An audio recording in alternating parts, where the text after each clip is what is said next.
আমার বন্ধুগণ, ইসলামী বিপ্লবীর দাওয়াতের পর্যায়ে মক্কি জিন্দেগিতে যখন সূরাগুলি রাসূলের আসতেছিল, সেই সময় আল্লাহ রাব্বুল আলামিন বলেছেন ওয়াহাদাইনাহুন নাজদাইন। আমি কি উভয় স্পষ্ট পথ তাদেরকে দেখায় দেই নাই? উভয় স্পষ্ট পথ তাদেরকে দেখানো হয়েছে। ফালাকতাহামাল আকাবাতা ওয়া মা আদরাকা মাল আকাবা ফাক্কু রাকাবা। তুমি কি জানো, তারা আসল কথা হলো তারা সেই দুর্গম বন্ধুর ঘাঁটিটি অতিক্রম করতে চায় না। তুমি কি জানো সেই বন্ধুর দুর্গম ঘাঁটিটি কি? তা হচ্ছে শৃঙ্খল বন্দি দশা থেকে মানুষদেরকে মুক্ত করে দেওয়া, আর আও ইতআমুন ফি ইয়াউমিন যী মাসগাবা ইয়াতীমান যা মাকরাবা আও মিসকিনান যা মাতরাবা। উপবাসের দিনে নিকটবর্তী এতিম দুঃখীকে খেতে দেওয়া, আর ধুলামলিন মিসকিন যারা আছে তাদেরকে খেতে দেওয়া, যাদের পেটে খাবার নাই ক্ষুধার দিনে খুঁজে খুঁজে তাদেরকে খাবার দেওয়া। এই সমস্ত কাজ যারা করবে আল্লাহ রাব্বুল আলামিন তাদের সম্পর্কে বলেছেন উলাইকা আসহাবুল মাইমানা। কিয়ামতের দিন এদের ডান হাতে আল্লাহ রাব্বুল আলামিন আমলনামা দান করবেন। জোরে কোন সুবহানাল্লাহ। আমলনামা বেঈমান যারা তাদের হাতে আসবে, তাদের কোন হাতে আসবে? বাম হাতে। আর আমলনামা ডান হাতে আসবে কাদের? এই সমস্ত লোকদের যারা এতিমকে মিসকিনকে যারা খেতে দিয়েছে। আর খেতে দিয়ে এতিম মিসকিনদেরকে খেতে দিয়ে তারপরে এর দ্বারা তাদেরকে কোনো খোঁটা দেয় নাই। তাদেরকে কেন খাওয়াস? কোরআনে কারীম বলছে وَيُطْعِمُونَ الطَّعَامَ عَلَى حُبِّهِ مِسْكِينًا وَيَتِيمًا وَأَسِيرًا। আল্লাহর সৎ লোকেরা আল্লাহর ভালোবাসায় উদ্বুদ্ধ হয়ে খাবার খাওয়ায় মিসকিনদেরকে, এতিমদেরকে। আর তারা বলে ইন্নামা নুতঈমুকুম লিওয়াজহিল্লাহি লা নুরিদু মিনকুম জাযাআন ওয়ালা শুকুরা। আমরা যে তোমাদের খাইতে দিলাম, এ খাওয়াচ্ছি শুধুমাত্র আল্লাহকে খুশি করার জন্য। কারে খুশি করার জন্য? আল্লাহরে খুশি করার জন্য। এই খাবারের ব্যাপারে তোমাদের কাছ থেকে কোনো কৃতজ্ঞতা চাই না। যেটা করি সেটা আল্লাহর জন্যই করি, আল্লাহকে খুশি করার জন্য। সুতরাং না কৃতজ্ঞতা চাই, না এর দ্বারা কোনো বিনিময় চাই। আল্লাহ রাব্বুল আলামিন এতিমের মাল সম্পদ আত্মসাৎ করার ব্যাপারে কঠোরভাবে নিষেধ ঘোষণা করেছেন। এতিমের মাল সম্পদ যেন আত্মসাৎ করো না। কোরআনে কারিমে স্পষ্ট ভাষায় বলা হয়েছে ওয়াতুল ইয়াতামা আমওয়ালাহুম ওয়ালা তাবাদদালুল খাবিসা বিত-তাইয়্যিব। এতিমের মাল ধন সম্পত্তি যথাযথভাবে তাদের হাতে ভিড়ায় দাও। ওয়ালা তাবাদদালুল খাবিসা বিত-তাইয়্যিব। আর তাদের ভালো মালগুলি তোমার খারাপ মাল দিয়া বদলাইয়া দিও না। ولا تأكلوا أموالهم إلى أموالكم إنه كان حوبا كبيرا। আর তাদের সম্পদ তোমাদের সম্পদের সাথে যেন মিশাইয়া হজম করে ফেলে দিও না। এটা অত্যন্ত মস্ত বড় গুনাহ। এ কাজ তোমরা করবে না। এতিমের ধন সম্পত্তি সাধারণত মামা এবং চাচাদের হাতে থাকে, ঠিক কিনা? কথা বোঝেন কিনা? এতিমের সম্পদ থাকে তাদের কাছে, মামা আর চাচাদের কাছেই বেশিরভাগ থাকে। এতিম তো ছোট্ট মানুষ, বড় হতে সময় লাগে। এই ফাঁকে তার ভালো মালগুলি নিয়ে তার বদলে নিজের পচা মাল রেখে দেয়, অথবা তার ভালো সম্পত্তিটা নিজের সম্পত্তির সাথে মিলাইয়া একাকার করে ফেলে দেয়। আল্লাহ রাব্বুল আলামিন কঠোরভাবে নিষেধ করেছেন, খবরদার এই কাজটি করবে না। যারা এমন কাজ করে, এতিমের মাল যারা নষ্ট করে, এতিমের মাল যারা খায়, তাদের সম্পর্কে আল্লাহ পাক বলছেন, ইন্নাল্লাযীনা ইয়াকুলুনা আমওয়ালাল ইয়াতামা যুলমান ইন্নামা ইয়াকুলুনা ফি বুতুনিহিম নারা ওয়া সায়াসলাউনা সাঈরা। অন্যায়ভাবে এতিমের মাল যারা ভক্ষণ করে তারা তো এতিমের মাল খায় না, বরং পেটের মধ্যে তারা আগুন ঢুকায়। পেটের মধ্যে কি ঢুকায়? আর অচিরেই এদেরকে জাহান্নামে নিক্ষেপ করা হবে। কোথায় নিক্ষেপ করা হবে? জাহান্নামে। যারা এতিমের মালকে ভক্ষণ করে, এতিমের মাল নষ্ট করে, এতিমের হক নষ্ট করে, তাদের জায়গা জাহান্নাম। আর এতিমের মাল যারা খায় তারা যেন আগুন খায়। কি খায়? এতিমের ধন সম্পদ হজমকারীদের ব্যাপারে তাদের যে বিরাট হীনমন্যতা কাজ করে, এজন্য আল্লাহ পাক বলতেছেন, কাল্লা বাল্লা তুকরিমুনাল ইয়াতীম। না, কখনোই নয়। আসল ব্যাপার হচ্ছে তোমরা হীনমন্যতার কারণে এতিমকে সম্মান দাও না, এতিমকে মর্যাদা দাও না। ওয়ালা তাহাব্বুনা আলা তাআমিল মিসকিন। আর মিসকিনদেরকে তোমরা পরস্পরকে খেতে দেওয়ার জন্য তোমরা উৎসাহিত করো না। নিজেরাও খাও না, অন্যদেরকেও সে পথে উৎসাহিত করো না। এই যে কাজগুলি তোমরা করো, এটা মস্ত বড় অপরাধ। আল্লাহ রাব্বুল আলামিন এতিমের মাল সম্পর্কে আরো বলছেন, ওয়ালা তাকরাবু মালাল ইয়াতীম ইল্লা বিল্লাতী হিয়া আহসান হাত্তা ইয়াবলুগা আশুদ্দাহু। আল্লাহ পাক বলছেন, এতিমের মালের নিকটবর্তীও হবে না যতক্ষণ পর্যন্ত তারা যৌবন প্রাপ্ত না হয়, বুদ্ধি শুদ্ধি না আসে, ততক্ষণ পর্যন্ত এতিমের মালের কাছে যাবে না। হ্যাঁ, যাবে মালটাকে রক্ষণ করার জন্য, রক্ষণাবেক্ষণ করার জন্য, মালগুলি খাওয়ার জন্য না। এতিমদের ব্যাপারে আল্লাহ পাক এভাবে সতর্ক করেছেন। মানুষ যখন, বাচ্চাগুলি যখন এতিম হয়ে যায়, বাচ্চা বেঁচে থাকতে, বাচ্চার বাপ মা বেঁচে থাকতে বাচ্চারে কোলে নেয়। দেখবেন বড় লোকের ছেলে দেখতে ভালো দেখা যাচ্ছে না, নাকে ময়লা, তাতে ময়লা, তারপরেও বড় লোক, সেই জন্য বাচ্চাটারে কোলে নেয়। ইচ্ছা করে না, তারপরে তারে খুশি করার জন্য কোলে নেয়। করে না কিরকম? এরকম করে। বাপ মা বেঁচে আছে তখন চাচাতে, মামুতে, ভাগ্নাকে, ভাতিজাকে আদর করে কোলে নেয়, ঘাড়ে নেয়, চুমা খায়। আর যখন বাপ মা মরে গেল, বাপ যখন মারা গেল, এই ছোট্ট বাচ্চাটি চাচার দিকে ফ্যাল করে তাকায়, মায়ের দিকে তার মামার দিকে ফ্যাল করে তাকায়, একটি বারের জন্য কোলে নিয়ে তখন আর আদর করে না। মধ্যে মধ্যে তখন দুর্বিসন্ধি থাকে, এই বাচ্চা মরুক অথবা তার সম্পদ যা আছে সম্পদগুলিকে লুটপাট করে নেয়। দেখেন, এবার মিলান কথার সাথে আল্লাহ পাকে, লাইসাল বিররা আন তুওয়াল্লু ওয়াজুহাকুম কিবালাল মাশরিকি ওয়াল মাগরিব। পূর্ব পশ্চিমে কত মাথা ঘুরালে, কত সেজদা দিলে, এটাই কিন্তু পুণ্যবান হওয়ার জন্য বড় কথা নয়। বরং শর্তই হলো আগে যা বলেছি সেগুলি। আর শর্ত হলো এতিম মিসকিনদেরকে, বিধবাদেরকে, অসহায়দেরকে সাহায্য করতে হবে। এগুলি করলে তাহলে তুমি মুমিন বলে প্রমাণিত হবে। তুমি সৎ ব্যক্তি, ভালো মানুষ, নেককার, পুণ্যবান বলে আল্লাহ পাকের দরবারে তুমি প্রমাণিত হবে।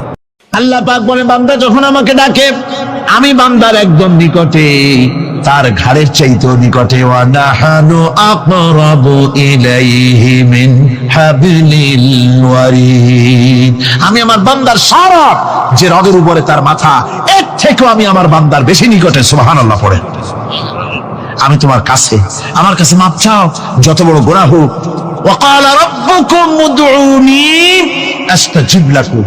তোমার প্রভু তোমাকে ডেকে বলেছে, আমাকে ডাকো, আমি মাফ করে দেব। সুবহানাল্লাহ। কত বড় কথা! আমাকে ডাকো, নিরাশ হয়েও না, হতাশ হয়েও না। আল্লাহর গজব বেশি না রহমত বেশি? আল্লাহর রহমত বেশি। হাদিসে কুদসির ভিতরে এসেছে, আল্লাহ পাক বলেছেন, কোন বান্দা যদি আমার দিকে এক বিগত অগ্রসর হয়, আমার রহমত তার দিকে এক হাত এগিয়ে যায়। কোন বান্দা যদি আমার দিকে হেঁটে আসে, আমার রহমত তার দিকে দৌড়ে যায়। বান্দা যখন আল্লাহর দরবারে দুহাত উঁচু করে চোখের পানি ফেলে দেয়, মুসলিম শরীফের হাদিসের ভিতরে এসেছে, গভীর রাতের তৃতীয় অংশে আল্লাহ রাব্বুল আলামিন প্রথম আকাশে আসেন আর ডেকে বলেন, পৃথিবীতে আছো নাকি কেউ গুনাহ করে জীবন বরবাদ করে দিয়েছো, আমার কাছে মাপ চাও। ঋণগ্রস্ত আছো, অসুস্থ আছো, অপমানিত আছো, কে আছো মাজলুম, আমাকে ডাকো, আমার কাছে বলো, আমি ডাকের সাড়া দেব, জীবনের আশা পূরণ করে দেব। ওই সময় যেই সমস্ত লোকেরা কাঁদে তাহাজ্জুদের নামাজ পড়ে, আল্লাহ জিজ্ঞেস করেন ফেরেশতারা, অমুক অমুক দেশ অমুক অমুক বান্দারা কাঁদে কেন? ফেরেশতারা বলে, রব্বুল আলামিন তুমি তো ভালো করে জানো। আল্লাহ বলেন, জানি, তবুও তোমাদের মুখে শুনতে চাই। তারা বলে, রব্বুল আলামিন তোমার এই বান্দা গুনাহ করেছি, গুনার জন্য মাফ চায়, জাহান্নাম থেকে বাঁচতে চায়। আল্লাহ পাক বলেন, ফেরেশতারা আমার এই বান্দারা আমারে দেখেছে নাকি? বলে দেখে নাই। বলে আমার দোজখ দেখেছে নাকি? বলে না, তাও দেখে নাই। আমার বেহেশত দেখেছে নাকি? বলে না, তাও দেখে নাই। আল্লাহ পাক বলেন, ফেরেশতারা সাক্ষী থাকো, ওরা আমাকে দেখে নাই, আমার বেহেশত দোজখ কিছুই দেখে নাই, শুধুমাত্র আমার নবীর কথা, আমার কোরআনের কথা বিশ্বাস করে আরামের ঘুমকে হারাম করে যেভাবে তারা কাঁদতেছে, সাক্ষী থেকে যাও ফেরেশতারা, আমার রহমতের দরিয়ায় জোশ মেরেছে, আমার ওই ক্রন্দনরত বান্দাগুলিকে আমি আল্লাহ মাফ করে দিলাম। সুতরাং মুমিন বান্দা যারা, আল্লাহর মুমিন বান্দা যারা, এই ইমানের কোয়ালিটি, এটাও হতাশায় নিরাশায় ভেঙে পড়বে না। গুনাহ তো মানুষই করে, গুনাহ হয়ে গেছে, মাপ চাও। তোমার গুনাহ কদ্দুর? তোমার গুনাহ যদি হয় পাহাড় সমান, আল্লাহর রহমত আকাশ সমান। জাহান্নামের কঠিন শাস্তি থেকে বাঁচতে হলে আল্লাহর প্রতি ঈমান আনতে হবে। আর ঈমান আনলে যে কোয়ালিটিগুলি হওয়া উচিত, সেগুলি আমি আপনাদের সামনে আলোচনা করছি। এরপর আরেকটি কোয়ালিটি হবে মুমিনের, তা হলো কঠোর কঠিন বিপদে অবিচল থাকবে, বিপদে ভেঙে পড়বে না। বিপদ আপদ, শত্রুতা, ক্ষয় ক্ষতি যা কিছু হয় সবই আল্লাহর পক্ষ থেকে, এটা মেনে নিতে হবে এবং ধৈর্য ধারণ করতে হবে। বিপদ মুসিবত শুধু উম্মতের জন্য নয়, দুনিয়ার সমস্ত নবীদের বিপদ এসেছে, হয় নাই? নবীদের বিপদ আসে নাই? কোরআনে কারীম থেকে শুনুন, আল্লাহ রাব্বুল আলামিন বলেন, ওয়াকাযালিকা জাআলনা লিকুল্লি নাবিয়্যিন আদুওয়াম মিনাল মুজরিমিন। আল্লাহ পাক বলেন, এমনি করে আমি সকল নবীদের শত্রু বানিয়ে দিয়েছি সব পাপিষ্ঠ আর অপরাধ প্রবণ লোকদেরকে। প্রত্যেক যুগে নবীদের শত্রু ছিল, প্রত্যেক যুগে নবীদের কি ছিল? শত্রু ছিল। সে শত্রু কারা ছিল? আল্লাহ পাক বলছেন, নবীদের শত্রু ছিল পাপিষ্ঠ আর অপরাধ প্রবণ লোক, এরাই ছিল নবীদের দুশমন। রাসূলগণের অবস্থা যদি এই হয়, তাহলে তার উম্মত, ওই দিনের ধারক বাহক যারা, তাদের বুঝি বিপদ আপদ হবে না নাকি? হবে কিনা? তো ইসলামের বিরোধিতা যারা করে, কোরআনের পরিভাষায় বলা হয়েছে ইসলামের দুশমন, নবীদের দুশমন। দুনিয়ার সব পাপিষ্ঠ আর অপরাধ প্রবণ লোকেরাই ইসলামের দুশমন হয়, নবীদের দুশমন হয়। আজও দেখেন, আজও তাকিয়ে দেখেন, ইসলামী আন্দোলনের বিরোধিতা যারা করে তারা পাপিষ্ঠ চরিত্রের কিনা, তাকায় দেখেন, খুঁজে দেখেন, সর্বত্র খুঁজে দেখুন, খুঁজে দেখুন। যারা ইসলামী আন্দোলনের বিরোধিতা করে, যারা ইসলামকে মিটিয়ে দেওয়ার চেষ্টা করতেছে, যারা ইসলামকে মৌলবাদ বলে, ইসলামকে সাম্প্রদায়িক বলে, কোরআনে কারীমের কথা কত স্পষ্ট যে নবীদের দুশমন হয়, ইসলামের দুশমন হয় মুজরিম লোকেরা, অপরাধ প্রবণ আর পাপিষ্ঠ লোকেরা। আজও আমরা দেখতে পাই এই শ্রেণীর লোকেরা পাপিষ্ঠ এবং সবচাইতে সমাজের নিকৃষ্ট ধরনের চরিত্রহীন লোক। নামাজ নাই। আপনি খুঁজে দেখেন, ইসলামী আন্দোলনের বিরোধিতা যারা করছে, যারা নেতৃত্ব দিচ্ছে, নামাজ নাই, রোজা নাই, চরিত্র নাই, হজ নাই, যাকাত নাই, মদ, জুয়া, জেনা, ব্যভিচার ইত্যাদিতে লিপ্ত। চেহারা দেখলে ছেলেপেলেরা 2 গ্লাস পানি খায়, ভর ছোটে। কথা ঠিক কিনা কয়? এই হলো অবস্থা। মারে কেন? মুমিনদেরকে, পয়গম্বরদেরকে, সাহাবীদেরকে এবং ঈমানদারদেরকে মারে কেন? তার কারণ হচ্ছে আল্লাহ রাব্বুল আলামিন বলেছেন, ওয়া মা নাকামু মিনহুম ইল্লা আইয়ুমিনু বিল্লাহিল আজিজিল হামিদ। কাফিররা ঈমানদার লোকদেরকে অন্য কোন অপরাধী নির্যাতন চালায় না, নির্যাতন চালায় শুধু এই কারণে যেহেতু মুমিন লোকেরা পরাক্রমশালী, আল্লাহ রাব্বুল আলামিনের দ্বীনকে কায়েম করতে চায়, তার উপরে ঈমান এনেছে, এই কারণেই তারা মারে। ঠিক কিনা কন? যুগে যুগে নবীদের উপরে, সাহাবীদের উপরে যে অত্যাচার হয়েছে, সেই অত্যাচার এই কারণেই হয়েছে, অন্য কোনো কারণে নয়। এই কঠিন বিপদে অবিচলতা এবং ধৈর্যের দৃষ্টান্ত নবীগণ পেশ করেছেন পৃথিবীর বুকে। আমরা দেখেছি ইব্রাহিম আলাইহিস সালামকে আগুনে ফালানো হয়েছে, আছে না কোরআন শরীফে? আমি কিন্তু গল্প করতেছি না, সব কোরআনের কথা। কিসের কথা? ইব্রাহিম আলাইহিস সালামকে আগুনে ফালানো হচ্ছে। অপরাধ কি? অপরাধ হচ্ছে হযরত ইব্রাহিম আলাইহিস সালাম দাওয়াত দিয়েছেন লা ইলাহা ইল্লাল্লাহ। জোরে পড়েন লা ইলাহা ইল্লাল্লাহ, লা ইলাহা লা ইলাহা ইল্লাল্লাহ মুহাম্মাদুর রাসূলুল্লাহ। হযরত ইব্রাহিম আলাইহিস সালাম দ্বীনের দাওয়াত দিয়েছেন, এক আল্লাহর দাওয়াত দিয়েছেন, ঈমানের দাওয়াত দিয়েছেন। আর কোন অপরাধ ছিল না। নমরুদ সহ্য করতে পারল না। কোরআনে কারীমের মধ্যে সব কথাগুলি আল্লাহ পাক এই জন্য বিধৃত করেছেন, এই জন্য কোরআনে কারীমের মধ্যে সব কথা উঠায় দিয়েছেন, যাতে করে মুমিনেরা বিপদ আসলে পরে যেন ঘাবড়ে না যায়। ইব্রাহিম আলাইহিস সালামকে আগুনে ফালানো হচ্ছে। ফেরেশতা বলছে, ইব্রাহিম তোমারে আগুনে ফালায় দাও হতেছে, আমার কাছে সাহায্য চাও, আমার কাছে ক্ষমতা আছে, আগুনগুলো উঠায় নমরুদের বংশ জ্বালায় দেব। হযরত ইব্রাহিম ফেরেশতার কাছে সাহায্য চাইছিলেন নাকি? তিনি বললেন, ফেরেশতা তোমার কাছে সাহায্য কেন চাইব?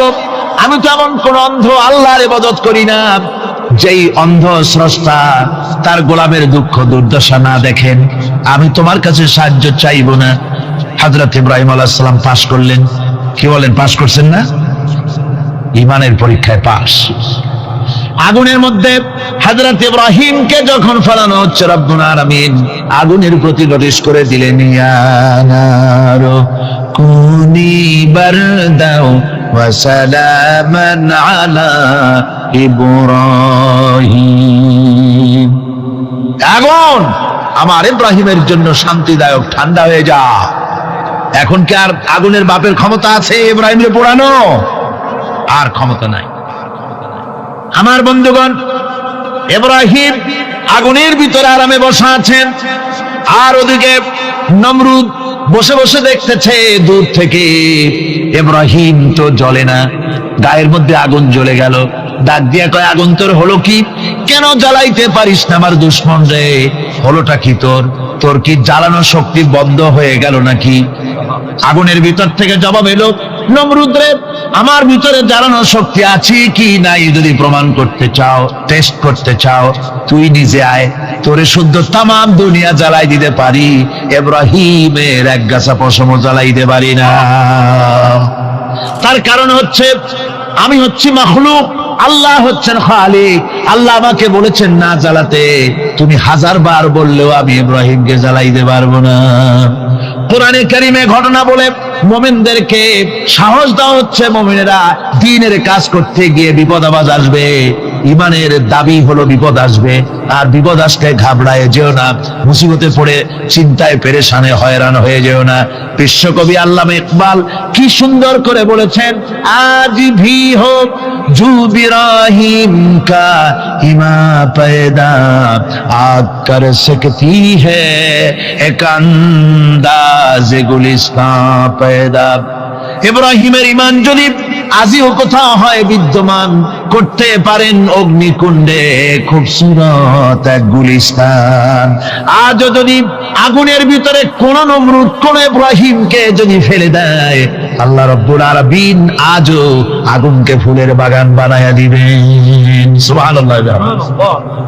ভয় পাওয়ার কারণ নাই, চিন্তা করার কোনো কারণ নাই। আমার বন্ধুগণ, হযরতে হুদ আলাইহিস সালামকে যখন সমাজের লোকেরা, রাষ্ট্রের লোকেরা ঘিরে ফেলে দিল। সমাজ শক্তি, রাষ্ট্র শক্তি যখন তাকে ঘিরে ফেলে দিল, ষড়যন্ত্রের পাহাড় তুলে দিল, তারে মেরে ফেলে দিবে। হযরত হুদ দেশ থেকে তা পালায় গেলেন না, ভয় পেলেন না। হযরতে হুদ আলাইহিস সালাম বললেন, কোরআনে কারীমে হযরত হুদের কথা কোট করা হলো, ফাকিদুনি জামিআন সুম্মা লা তুনজিরুন। সম্মিলিতভাবে ষড়যন্ত্র করো আমার বিরুদ্ধে, সবাই মিলে ষড়যন্ত্র করো, সুম্মা লা তুনজিরুন, আর আমাকে এতটুকু অবকাশ তোমরা দিও না। ইন্নী তাওয়াক্কালতু আলাল্লাহি রাব্বি ওয়া রাব্বিকুম, আমি ভরসা করেছি সেই আল্লাহর উপরে, যার কুদরতি হাতের ভেতরে, যিনি আমাদের রব তোমাদেরও রব, আর যার কুদরতি হাতের ভিতরে তামাম পৃথিবীর জানগুলি যার হাতে, সে আল্লাহর উপরে ভরসা করেছি।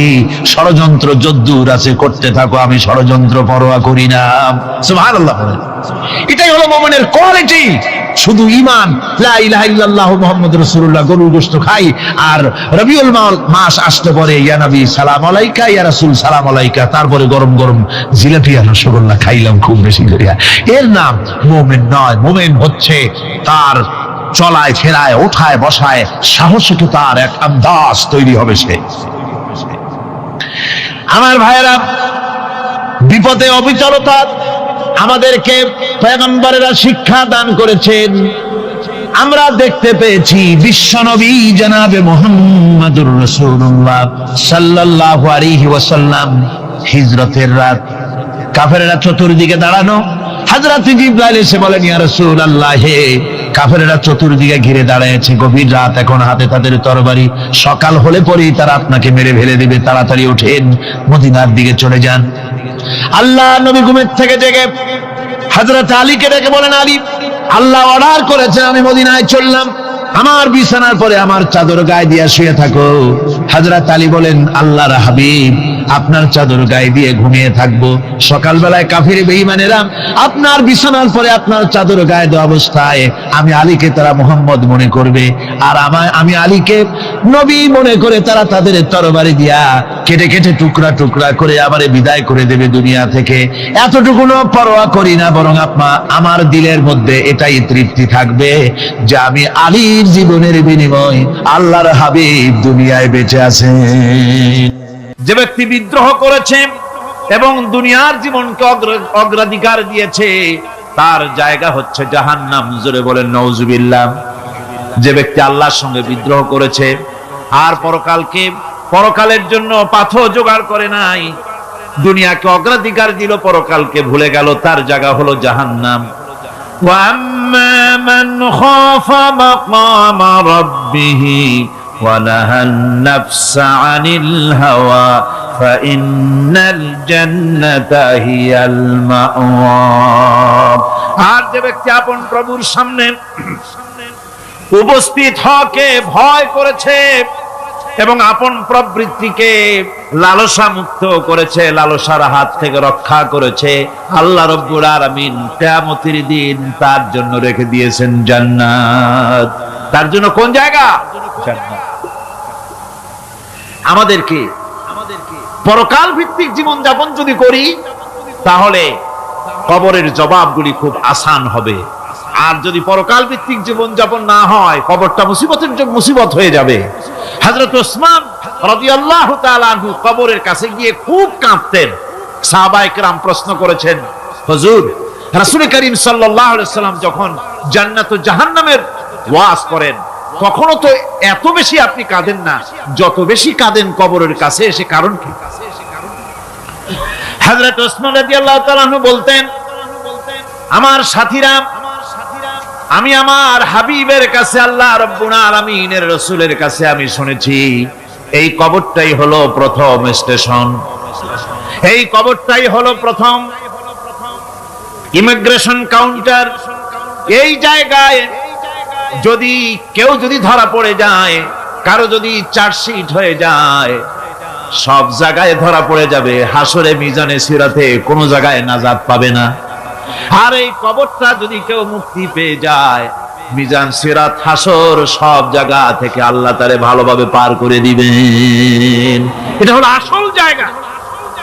মারাত্মক জায়গা, খুব মারাত্মক জায়গা। আমি এটাকে ইমিগ্রেশন কাউন্টার বলেছি আমার ভাষায়। ইমিগ্রেশন কাউন্টার যারা বিদেশ ভ্রমণ করেছেন তারা জানেন। লন্ডন যাবেন, আমেরিকা যাবেন, সৌদি আরব যাবেন, যে কোনো বিদেশে যাবেন, গেলেই পাসপোর্ট তারা দেখবে। পাসপোর্টে আপনার ন্যাশনালিটি কোনটা সেটাই তারা জানতে চাইবে। আপনি কোন দল করেন এটা তারা জানতে চাইবে না। আপনি কোন ভাষায় কথা বলেন তাও তাদের জানার দরকার নেই। প্রথমেই তারা আপনার ন্যাশনালিটি দেখবে, আপনার আইডেন্টিটি কি তারা জানতে চাইবে। তারপরে যদি স্যাটিসফ্যাক্টরি হয় আপনাকে ভিসা দিয়ে ভেতরে ঢোকবার ব্যবস্থা করে দেবে। আর যদি তারা স্যাটিসফাইড না হয় তাহলে আপনাকে মেহমানখানায় ঢুকানো হবে গ্রেফতার করে। কবর হচ্ছে এ ধরনের একটি ইমিগ্রেশন কাউন্টার। কবরের ভিতরে মানুষ যখনই রাখা হবে সঙ্গে সঙ্গে দুজন ফেরেশতা আসবে। কবরের কাছে যারা এসেছিল দাফন হয়ে যাওয়ার পর এই লোকগুলি 40 কদম যেতে যতক্ষণ লাগে এর মধ্যেই দুজন ফেরেশতা এসে যাবে। এসে জিজ্ঞেস করবে, মান রব্বুকা, তুমি কোন দল করতে, ওটা তাদের জানার দরকার নেই। চাকরি কিসে করতেন ওটা জানার দরকার নেই। ব্যবসা করতেন না চাকরি করতেন প্রয়োজন নেই। প্রথমেই জিজ্ঞাসা করা হবে ন্যাশনালিটি, প্রথমেই জিজ্ঞাসা করা হবে তার ন্যাশনালিটি সম্পর্কে, তার আইডেন্টিটিটা কি, এবং সেটাকে সত্যায়িত করার জন্য, বোঝার জন্য 3টি প্রশ্ন। প্রথম প্রশ্ন, মান রব্বুকা ওয়া মা দীনুকা ওয়া মান নাবিয়ুকা, তোমার রব কে, তোমার দ্বীন কি, তোমার নবী কে। যদি এই ব্যক্তি বেঈমান হয়, মুনাফিক হয়, সে বলবে হায় হাতা লা আদরি, হায় হাতা লা আদরি, জানি না আমার রবকে, আমি জানি না। তোমার দিন কি, দিন কারে কয় বুঝি না। এরপরে আল্লাহর নবী জনাবে মুহাম্মদ রাসূলুল্লাহ সাল্লাল্লাহু আলাইহি ওয়াসাল্লাম কে দেখানো হবে, বলা হবে মা কুনতা তাকুলু ফি হাদার রাজুল, এই ব্যক্তি সম্পর্কে তোমার ধারণা কি নিকে, বলবে আমি চিনি না। নাউযুবিল্লাহ। বাস,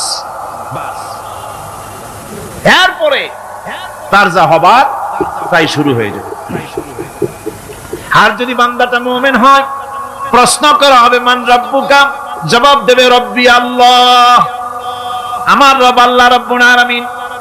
ওয়া মা দীনুকা, দীনুনা ইসলাম, আমার দিন হচ্ছে ইসলাম।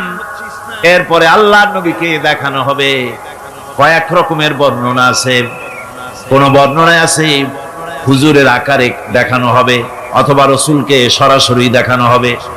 বলা হবে মা কুনতা তাকুলু ফি হাদার রাজুল, এই লোকটি সম্পর্কে ধারণা কি।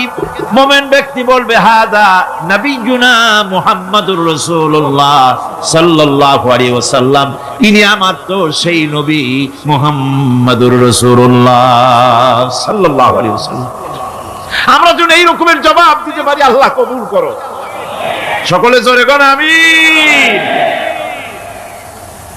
জবাব হয়ে যাওয়ার পর গায়ব থেকে আওয়াজ আসবে, ফাফরিশু বিল জান্নাতি ওয়ালবিসু বিল জান্নাহ, ও আমার ফেরেশতারা আমার এই বান্দাকে জান্নাতের পোশাক পরায়া দাও আর কবরটাকে জান্নাতের বিছানা বিছায়া দাও। জান্নাতের পোশাক পরায় দাও, জান্নাতের বিছানা বিছায়া দাও। ইলা মাদ্দা বাসারিহি, তার চোখের দৃষ্টি যত দূর যায় কবরটা ততটা প্রশস্ত করে দাও। এরপর বেহেশতের পোশাক পরাইয়া, বেহেশতের বিছানা বিছায়া ফেরেশতা বলবে নম কানাউমুল উরুস, ঘুমিয়ে যাও। দুলামিয়া যেমন বাসর সজ্জায় নতুন বউ নিয়ে আরামে ঘুমায়, এরকম আরামে ঘুমায় যাও। ইলা ইয়াউমিল কিয়ামা, কিয়ামত পর্যন্ত ঘুমায় থাকো, আরামে ঘুমিয়ে থাকবে। এরপরে সিংহায় ফুৎকার হবে, সিংহার ফুৎকারের আওয়াজে তার ঘুম ভেঙে যাবে। বলবে ইয়া ওয়াইলানা মান বা'থানা মিন মারকাদিনা, হায় আফসোস, আমার এত আরামের ঘুম থেকে কে আমাকে জাগ্রত করলো, আমার ঘুমটারে নষ্ট করলো কে। আওয়াজ আসবে হাদা মা ওয়াদার রহমান ওয়া সাদাকাল মুরসালুন, এটা হচ্ছে রহমানের সেই ওয়াদা, আর মুরসালিনরা নবীরা সত্য কথাই বলেছিলেন, সেই কিয়ামত অনুষ্ঠিত হচ্ছে। আমার বন্ধুগণ, সেজন্য এই দুনিয়ার মোহে পড়ে থাকলে পরে দুনিয়ায় যারা অগ্রাধিকার দিবে দুনিয়াকে পরকালের তুলনায়, জবাব দিতে পারবে না কবরের ভিতরে গিয়া। আর যারা পরকালকে অগ্রাধিকার দিবে, দুনিয়ার চাইতে পরকালকে বেশি অগ্রাধিকার দেবে, আর আল্লাহর ভয় কলিজার ভিতরে রাখবে, কবরের জবাব সঠিকভাবে দিতে পারবে, কিয়ামতের দিন আল্লাহ রাব্বুল আলামিন তাদের জন্য জান্নাত দান করবেন। জোরে বলেন আমিন। দুনিয়াটা হচ্ছে দুনিয়া যেখানে আমরা আছি। আমি আগেই বলেছি দুনিয়া হচ্ছে আদনা শব্দ থেকে এর উৎপত্তি হয়েছে। তুচ্ছ, নিকৃষ্ট, এটার দাম নাই, এটার মূল্য নাই।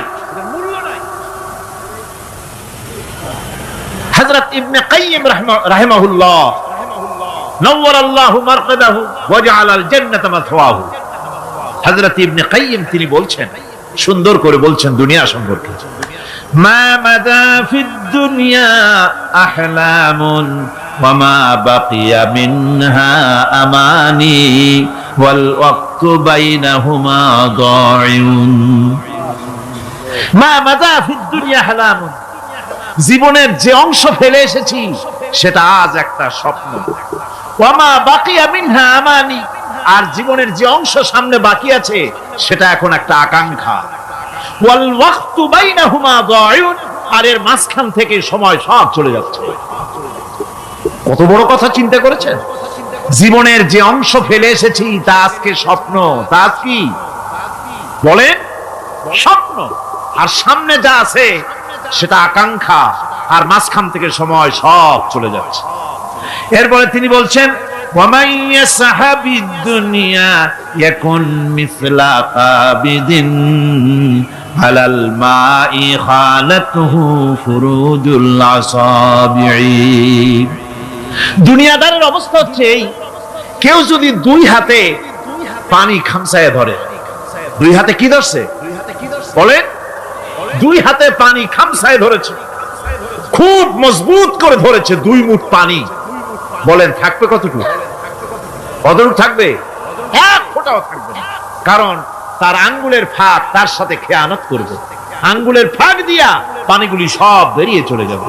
সুতরাং দুনিয়া যারা চায় তারা ঠিক পানি খামসায় ধরলে পানি যেমন হাতের ভেতর থেকে খেয়ানত করে চলে যায়, যারা দুনিয়া চায় দুনিয়াও তাদেরকে এভাবে ফাঁকি দিয়ে চলে যায়।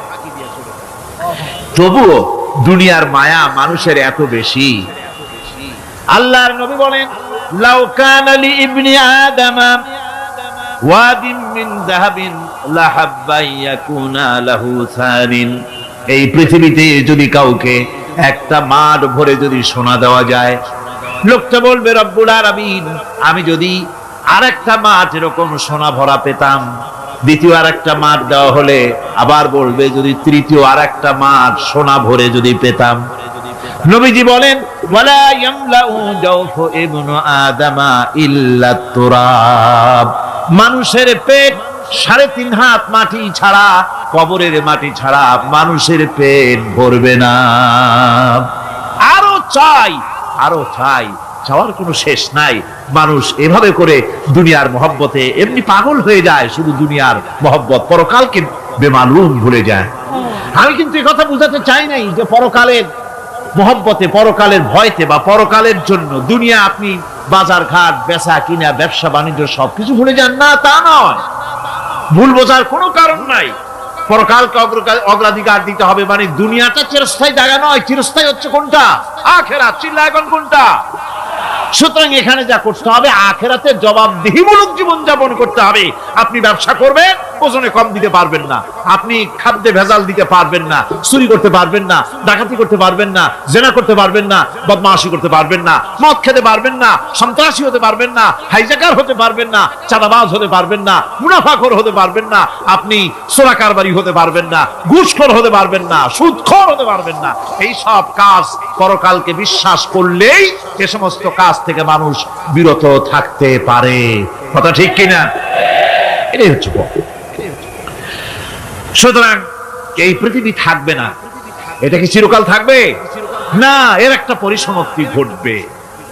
যেমন করে সারা বছর লেখাপড়া করার পর কলেজে, বিশ্ববিদ্যালয়, মাদ্রাসায়, হাই স্কুলে সব জায়গায় সারা বছর লেখাপড়া করার পর যেমন পরীক্ষা দেওয়ার একটা দিন আসে, সারা বছর ব্যবসা করার পর হিসাব নিকাশ করার যেমন একটা সময় আসে, সারা মাস চাকরি করার পর বেতন পাওয়ার যেমন একটা দিন আসে, সারা জীবন চাকরি করার পর পেনশন পাওয়ার যেমন একটা সময় আসে, অনুরূপ ভাবে এই দুনিয়া যেদিন শেষ হয়ে যাবে, আল্লাহ নির্ধারিত সময় শেষ হয়ে যাওয়ার পর একটা সময় আসবে যখন আল্লাহ রব্বুল আলামিন সব শেষ করে দিবেন, লন্ডভন্ড হয়ে যাবে, কিছুই থাকবে না।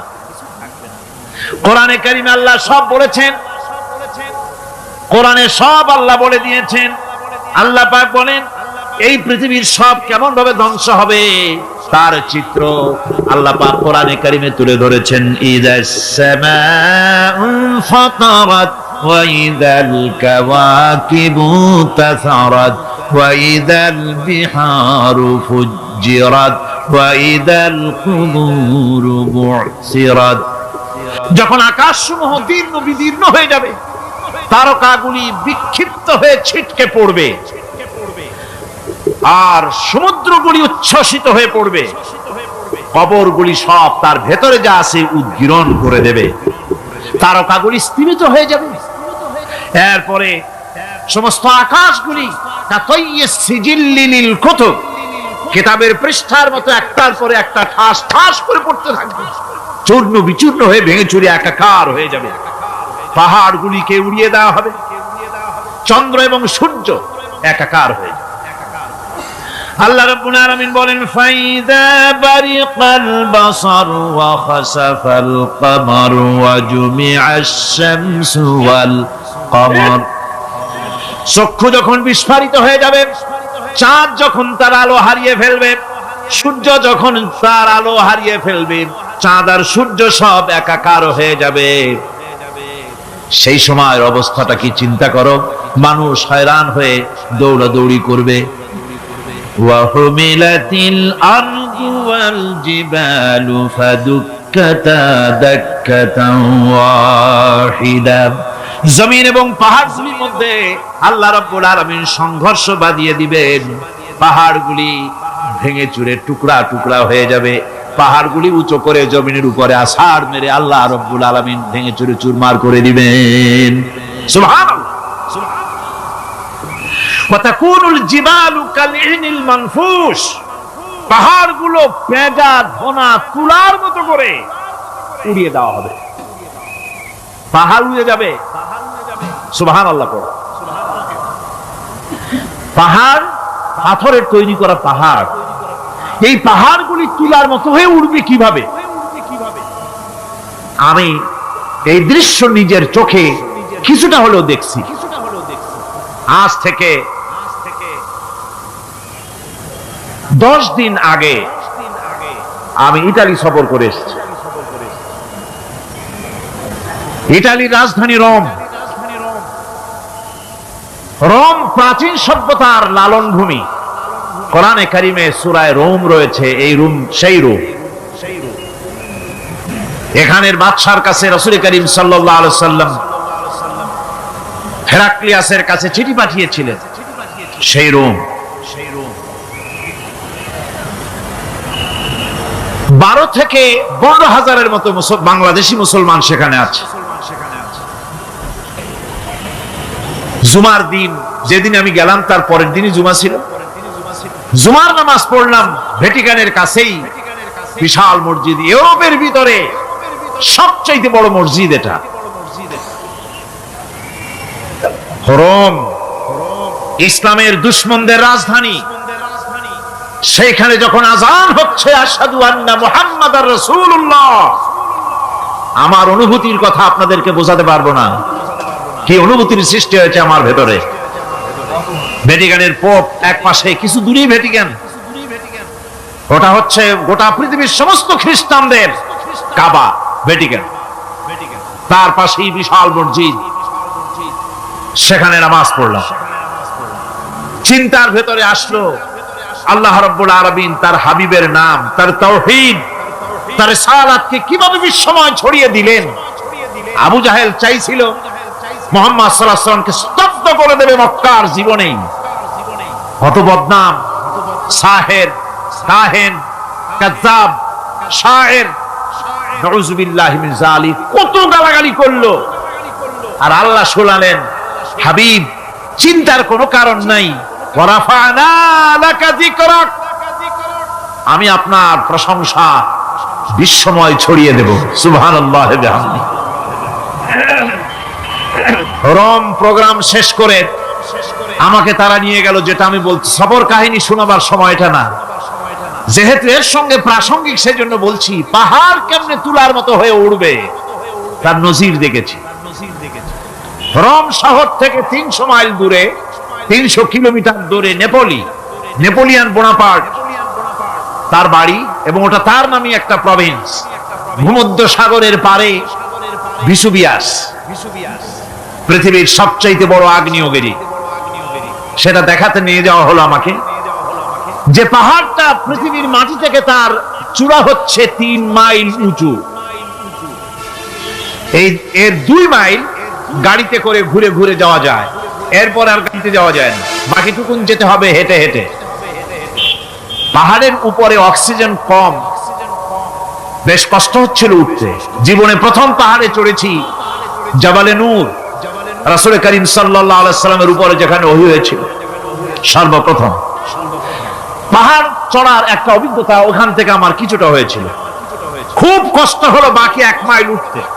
যখন ভিসুভিয়াসের একদম শীর্ষে চলে গেছি, সেখানে গিয়ে আমার সাথে 15-20 জন লোক ছিল। আমি নিজে আল্লাহু আকবার বলে আমার গলা থেকে আওয়াজ বেরিয়ে গেল। আমি দেখতে পেলাম ভিসুভিয়াসের শীর্ষে বিশাল গর্ত। আমার মনে হয় গর্তটা এই মাঠের 1/4 হবে, এই মাঠের 1/4 হবে গর্তটা। সেই গর্তটার গভীরতা হচ্ছে 1.5 কিলোমিটার। এইখান থেকে পাথরগুলি উত্থিত হয়েছে, আগ্নেয়গিরি পাথর আগুনে গলে লাভা হয়ে এগুলি পাহাড় বেয়ে উপচে পড়েছে, চতুর্দিকে 12 মাইল ছড়িয়ে গিয়েছে।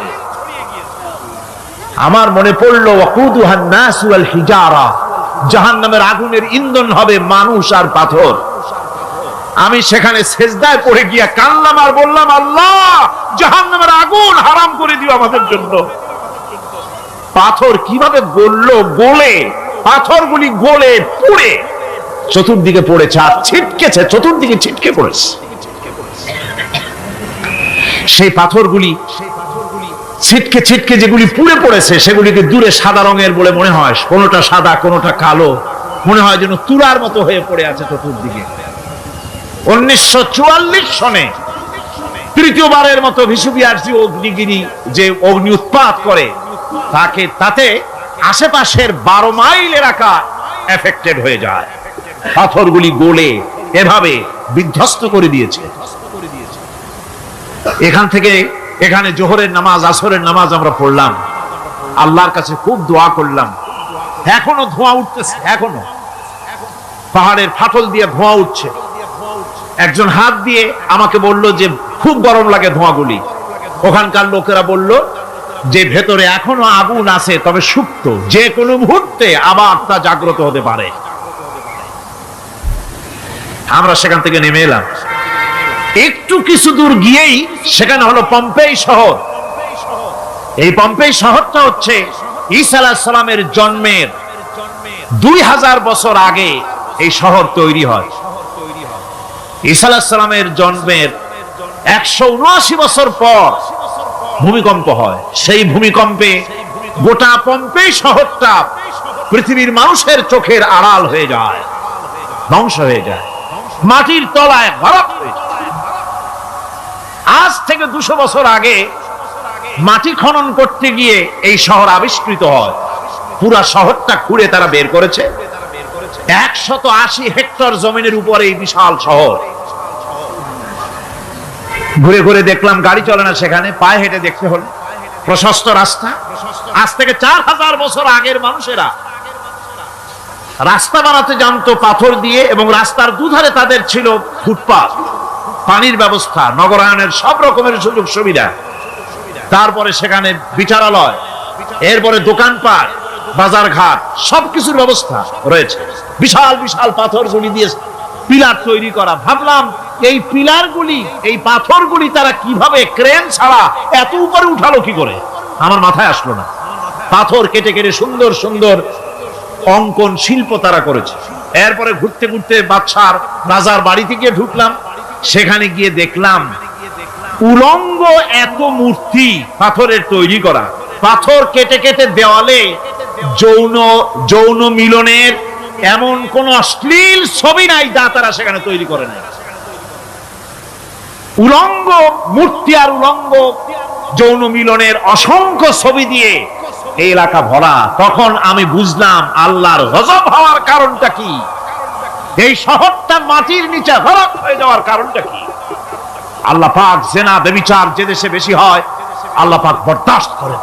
দুশ্চরিত্র যে দেশের মানুষ দুশ্চরিত্র হয়ে যায়, জেনা ব্যভিচার বেশি হতে থাকে, আল্লাহ হরক করে দেন, গজব দেন। এই গজব এক এক সময় এক এক রকমের হয়ে আসে।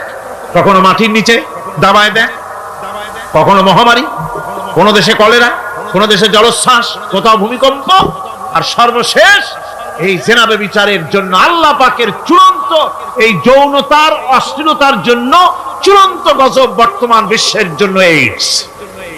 আল্লাহ পাক এই গজব দিয়েছে। বন্ধুগণ, আমি সেই জায়গা, আমি সেখানে যা দেখলাম যে আল্লাহ পাক পাহাড়গুলিকে কিভাবে উড়াবেন, এটা অস্বীকার করার কোনো উপায় নাই। বিশ্বাস তো করতামই। তবে হযরত ইব্রাহিম আলাইহিস সালাম যেমন বলেছিলেন, রব্বি আরিনি কাইফা তুহিল মাউতা, আয় আল্লাহ তুমি মরাকে জিন্দা করবা কেমনে? আল্লাহ পাক বলেন, আওয়ালাম তুমিন, তুমি বিশ্বাস করো না?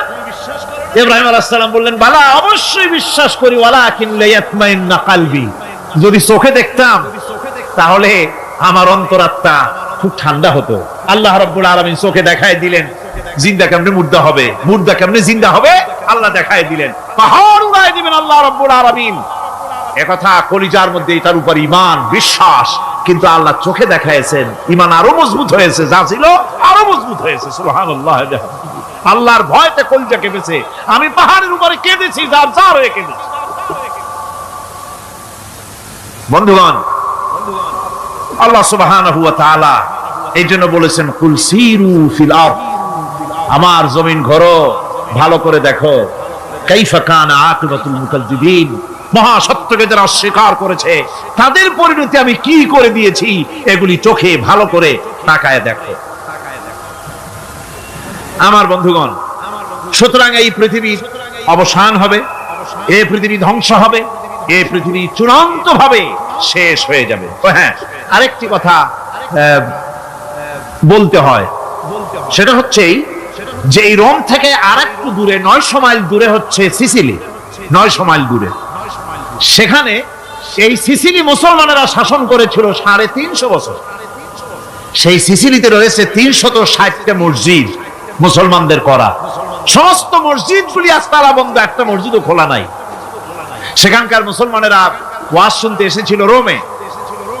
আমি তাদের জন্য পরামর্শ দিয়েছি যে গভর্নমেন্টের কাছে তোমরা দাবি জানাও যে অন্তত একটা মসজিদের দরজা আমাদের জন্য খুলে দাও। রোমের অবস্থানরত প্রবাসী বাংলাদেশি মুসলমানেরা আমাকে বলেছে, তাদের অনেকের বাড়ি চট্টগ্রামেও আছে, আমাকে বলেছে তাদের চোখে পানি আসছে বলার সময় যে চিরময়ের তাফসীর মাহফিল যখন আসে কলিজাটা কাঁপতে থাকে যাওয়ার জন্য। তো যাওয়া তো সম্ভব না এত দূর থেকে, আমাদের সালাম বলে দিবেন যত লোক আসবে, আর আমাদের জন্য দোয়া করতে বলবেন যেন এই রোমের ভিতরে আমরা ইসলামের আদর্শের ভিত্তিতে আমরা যেন চলতে পারি। আপনারা দোয়া করুন তাদের জন্য। ভাইরা আমার, এই পৃথিবী একদিন পরিসমাপ্তি ঘটবে এবং আল্লাহর দরবারে আমাদেরকে উঠতে হবে এবং সেখানে আমাদের বিচার হবে। সেখানে আমাদের কি হবে? বিচার হবে। আল্লাহ পাক বিচারটাকে নির্ভুল করার জন্য, সঠিক করার জন্য প্রত্যেকের গলায় আমলনামা ঝুলায় রাখছে। এখানে রেকর্ডের ব্যবস্থা করা হয়েছে। আল্লাহ পাক বলছেন, ওয়া কুল্লা ইনসানিন আলজামনাহু তাইরাহু ফি উনুকিহি ونخرج له يوم القيامة كتابا يلقاه منشورا আল্লাহ পাক বলেন প্রত্যেকের ভালো মন্দ কর্মফল কর্মলিপি আমি তার গলায় ঝুলায় রেখেছি। কিয়ামতের দিন সে নিজের কাছে স্পষ্ট সব দেখতে পারবে, কোনো জিনিস বাদ পড়বে না। তার গলায় তার আমলনামা ঝুলানো আছে, সব রেকর্ড হতেছে। আমরা যা করছি সবগুলি রেকর্ড হয়ে যাচ্ছে। বর্তমান বিজ্ঞানীরা আবিষ্কার করেছে যে মানুষের শরীরের ভিতরে ডিএনএ আছে, রক্তের ভিতরে ডিএনএ, এটা একটা কোড। মানুষের রক্তের ভিতরে ডিএনএ আছে, যেমন তার ব্রেনের ভিতরে কতগুলি কোষ আছে, এক একটা কোষ এক এক ধরনের কাজ করে। অনুরূপ ভাবে তার শরীরের ভিতরে রক্তের ভিতরে ডিএনএ আছে। এই ডিএনএটা কি? এই ডিএনএটা হচ্ছে, এই ডিএনএ একটা কম্পিউটারের মতো কাজ করতেছে। লোকটা কি করবে, কোথায় যাবে, সে ভালো হবে মন্দ হবে কি হবে, সব তার ডিএনএর মধ্যে রেকর্ডকৃত আছে। এটা বোঝার জন্য একটা সুন্দর দৃষ্টান্ত দেওয়া যায়। যেমন এই কাগজটাকে আপনারা মনে করুন একটা গাড়ির একটা ব্লুপ্রিন্ট, একটা গাড়ির ব্লুপ্রিন্ট। এখানে লেখা আছে গাড়ি কিভাবে তৈরি হবে। এই কাগজটা নিয়ে ঘরের মধ্যে রেখে দিলেন। এখন এই কাগজটা থেকেই অটোমেটিক গাড়ির উইন্ডো তৈরি হলো, শিল তৈরি হলো, গাড়ির বডি তৈরি হলো, চেসিস তৈরি হলো, টায়ার তৈরি হলো, ইঞ্জিন তৈরি হলো, ব্যাটারি তৈরি হলো, পেট্রোল নিল, আর কোন রকমের ড্রাইভার ছাড়াই গাড়ি চলতে আরম্ভ করলো। এই কথাটা যদি মনের মাথার মধ্যে আনতে পারেন যে এটা কিভাবে হইতে পারে, এতে লেখা অনুযায়ী যেভাবে হওয়া যদি সম্ভব হয়, অনুরূপ ভাবে মানুষের রক্তের ভিতরে ডিএনএ এরা আবিষ্কার করেছে। এর ভিতরে মানুষের ভালো মন্দ, কোথায় যাবে কি করবে, সবকিছুর মধ্যে রয়েছে। কোরআনে কারীমে আল্লাহ রাব্বুল আলামিন, আমি গত বছরও বলছিলাম যে বিজ্ঞানের আবিষ্কার যত বাড়বে কোরআন বোঝা মানুষের জন্য তত সহজ হবে। কোন সুবহানাল্লাহ। কোরআন বোঝা মানুষের জন্য তত সহজ হবে। সুতরাং মানুষের গলার সাথে আল্লাহ পাক বলছেন যে একটা আমলনামা আমি ঝুলাই দিয়েছি তার গলার সাথে, সে যা করতেছে ওখানে সব লিপিবদ্ধ হচ্ছে, কম্পিউটারাইজড, কম্পিউটারের মতো এগুলি সব গ্রহণ করতেছে। এগুলি কিয়ামতের দিন তার সামনে হাজির করা হবে। কিয়ামতে যখন আমলনামা তার সামনে দিয়ে বলা হবে, ইকরা কিতাবাকা কাফা বিনাফসিকাল ইয়াওমা আলাইকা হাসিবা, তাকে বলা হবে নিজের কর্মলিপি নিজেই পড়ো, আজ তুমি তোমার নিজের হিসাব নিতে যথেষ্ট। বন্ধুগণ, এই মাহফিলে যত লোক আমরা বসে আছি, আমরা আমাদের হিসাব নিতে যথেষ্ট না আরেকজন লাগবে? কোন আমরা যথেষ্ট কিনা? কথা বোঝেন নাই। আমি বলতে চেয়েছি এটা, আমরা যদি এখন চোখ বুঝে চিন্তা করি যে পিছনের জীবনে কি করেছি, মনে পড়বে নাকি পড়বে না? বলেন সবাই, পড়বে কি পড়বে না? ছোটবেলায় কবে পায়ের নিচে কাঁটা ফুটেছিল, কবে কোথায় আছাড় খেয়েছিলেন, কবে কার বেল তাল আম কাঁচা আম চুরি করে খেতে গিয়ে কিল খেয়েছিলেন, তাড়া খেয়েছিলেন, তাকে এখন মনে নাই? আছে। তাহলে কিল, ওই তাল বেল চুরি করতে গিয়ে যে কিলটা খাইছিলেন সেটাও মনে আছে, ভালো মন্দ সব মনে আছে। তাহলে কোন হোটেলের রুমে কি করছিলেন, কোন স্কুলে কোন কলেজে কি করছিলেন, তারপরে জীবনে ছোট বড় ঘটনাগুলি চোখ বুঝতে মনে পড়বে না? এবার হিসাব করেন, মনে যদি পড়ে এবার হিসাব করেন আপনি জান্নাতি না জাহান্নামী। আপনি আপনার নিজের হিসাব নেওয়ার জন্য যথেষ্ট। তাকে হিসাব করতে বলা হবে, তোমার হিসাব, তোমার নিজের হিসাব নেওয়ার জন্য তুমি যথেষ্ট, তোমার হিসাব তুমি নিজেই করো, এটা পড়ো। আর সেই কিয়ামতের দিন কোন সাহায্যকারী মিলবে না। লান তানফাকুম আরহামুকুম ওয়ালা আওলাদুকুম ইয়াউমাল কিয়ামাহ। লান তানফা, কিয়ামতের দিন কোনো ফায়দা হবে না, অবশ্যই কোনো ফায়দা হবে না, কোনো উপকারে আসবে না। কিয়ামতের দিন তোমার সন্তান, তোমার স্ত্রী, তোমার মাল, তোমার সম্পদ কোন উপকারে আসবে না। কিয়ামতের ময়দানে সেদিন সব তোমার সাথে বিচ্ছ করবে, সব পালায় যাবে। সেখানে উৎকোষেরও কোনো কারবার নাই যে ঘুষ টুস দিয়া, ফেরেশতাদের কোন রকম বুঝবাজ দিয়া, আলাদা কোনো চোরাগলি পথ দিয়া একেবারে ফুট করে ভেস্তে চলে যাবেন, এমন কোনো সুযোগ নাই। অনেকে বলে হুজুর এমন কিছু দোয়া শিখায় দেন যাতে ওই সব জেহাদ বোমা এগুলি খুব ভয় পাই, ওসব রাস্তা টাস্তা না, খুব সহজে কিছু দোয়া দুরূদ করিয়া আস্তে করে জান্নাতে চলে যাওয়া যায়, এরকম একটা দোয়া, এরকম একটা পথ বলে দেন। আমি বলি ভাই, এরকমের কোন সূরাগুলি আমার রাসূল আবিষ্কার করতে পারেন নাই। আল্লাহর পয়গম্বরের ওই ধরনের কোন পথ আবিষ্কার করতে পারেন নাই। সেখানে কিয়ামতের দিন কাউকে উৎকোচ গ্রহণ করার কেউ নাই, উৎকোচ দেওয়া যাবে না। আর উৎকোচ দিবি না কি, আপনার কাছে কিছু নাইও, থাকলেও নেওয়ার কেউ নাই। এই দুনিয়ায় ফাঁকিবাজি করে বহুত কিছু করা যায়, কিন্তু কিয়ামতের মাঠে এগুলি কিছুই চলবে না। اليوم لا ينفع مال ولا بنون। কিয়ামতের দিন ধন সন্তান সন্ততি আর সম্পদ কোনো কাজে লাগবে না। সেদিন শুধু আমল যদি ভালো হয় কাজে লাগবে, আমল খারাপ হবে সব শেষ হয়ে যাবে। আল্লাহ রাব্বুল আলামিন নবীজিকে ডেকে বলেছেন, নবী আপনি বলেন, কুল মা কুনতু বিদআম মিনার রাসূল, আপনি বলুন আমি কোন নতুন রাসূল নই, আমার আগে অনেক নবী রাসূল পৃথিবীতে এসেছেন, তারা বিদায় হয়ে গেছেন। আমি জানি না কিয়ামতের দিন আল্লাহ রাব্বুল আলামিন আমার সাথে কি ব্যবহার করবেন, আর আমি এও জানি না যে কিয়ামতের দিন আল্লাহ পাক তোমাদের সাথে কি ব্যবহার করবেন। এই আয়াত নাযিল হওয়ার পর আল্লাহর হাবিব তার মেয়েকে ডাকলেন, জামাইকে ডাকলেন, নাতিদেরকে ডাকলেন, আহলে বাইতদেরকে ডাকলেন, আর বললেন, ও আমার মেয়ে কলিজার টুকরা ফাতেমা গো শোনো, কেবলমাত্র আয়াত নাযিল হয়ে গেল, আল্লাহ পাক আমাকে শুনাইছেন কিয়ামতের দিন আমি জানি না আমার সঙ্গে কি ব্যবহার করা হবে, আর এও জানি না যে তোমাদের সাথে কি ব্যবহার করা হবে। ও আমার কলিজার টুকরা মেয়ে ফাতেমা, কিয়ামতের দিন মুহাম্মদ সাল্লাল্লাহু আলাইহি সাল্লামের মেয়ে এই হিসাবে তোমার নাজাতের ফয়সালা হবে না। ও আমার কলিজার টুকরা নাতি হাসান আর হোসেন, কিয়ামতের দিন মুহাম্মদ সাল্লাল্লাহু আলাইহি সাল্লামের নাতি হিসাবে ফয়সালা হবে না। ও আমার জামাই হযরতে আলী, কিয়ামতের দিন আমার জামাই হিসাবে নাজাতের ফয়সালা হবে না। আমল যদি ভালো হয় ফয়সালা ভালো হবে, জান্নাতে চলে যাবে। আমল যদি খারাপ হয় কার নাতি কার জামাই দেখা হবে না। সুবহানাল্লাহ। কঠিন কিয়ামতের মাঠ। এই পরকালের বিশ্বাস যদি কলিজার মধ্যে ঢোকে মানুষ ভালো হয়ে যাবে। কোন সুবহানাল্লাহ। আপনাদের দৃষ্টিতে পারবে। কথার জবাব যে দিলেন না, পুলিশে কি মানুষের চরিত্র ভালো বানাইতে পারবে? পুলিশের চরিত্র ভালো বানাবে কেনা, সেটাই তো কথা। মানুষের চরিত্র যাতে ভালো থাকে, মানুষের জন্য খারাপ কাম না করে সেজন্য পুলিশ যাতে খারাপ কাম না করে সেজন্য আরো একটা ডিপার্টমেন্ট আছে না, তারা যাতে খারাপ কাজ না করে সেজন্য আর একটা আছে। এন্টি করাপশনের আবার এন্টি করাপশন আছে, তার উপর আবার এন্টি করাপশন আছে। এন্টিটার অভাব নাই। সুতরাং পুলিশ দিয়া, বিডিআর দিয়া, আর্মি দিয়া মানুষের, দেশের, জাতির চরিত্র ভালো বানানো যায় না। রাসূলুল্লাহ এ দিয়ে বানান না, এটা ইসলামের নিয়ম নয়।